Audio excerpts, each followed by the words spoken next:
93 new COVID-19 cases reported in Karnataka, taking the total tally to 2,182. 1,431 people continue to receive treatment and 705 people have been discharged. Death toll due to COVID-19 at 44 in Karnataka.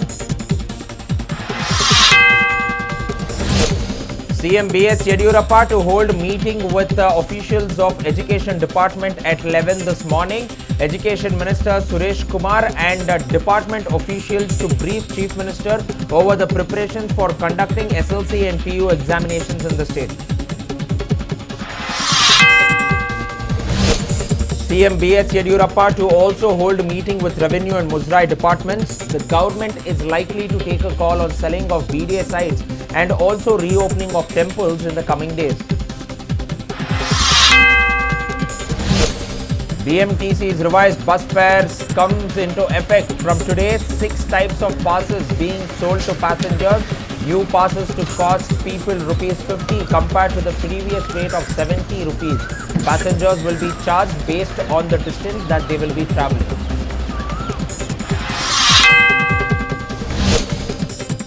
Karnataka Federation of Wine Merchants Association has decided to stop liquor sales at all the bars in the city.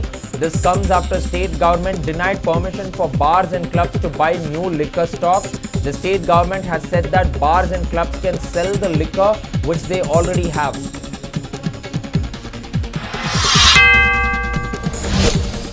Highest spike in number of COVID-19 cases in India, 6,977 cases being reported in the past 24 hours. 1,38,845 positive cases of COVID-19 reported in India.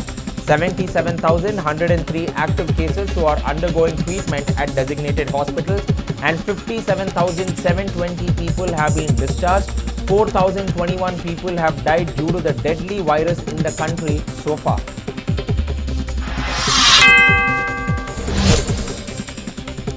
Two of Karan Johar's household staff test positive for COVID-19. Karan Johar and family have tested negative for the deadly virus. Karan Johar's family to remain under home quarantine for 14 days. Dust storm and thunderstorm activity is likely over Delhi, Haryana and Uttar Pradesh on May 29th and 30th.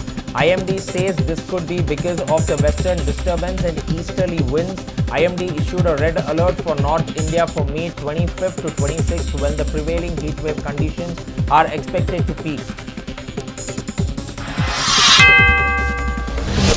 Met Department also predicts heavy showers for the next 3 days. The State Natural Disaster Monitoring Center has said that it is likely to rain heavily for 3 days in Bengaluru during evening. The World Health Organization temporarily suspends its trial of hydroxychloroquine, the drug backed by President Donald Trump to combat the deadly coronavirus over safety concerns. Numerous clinical trials are looking to see if it's effective in fighting the coronavirus, but it is not a proven treatment.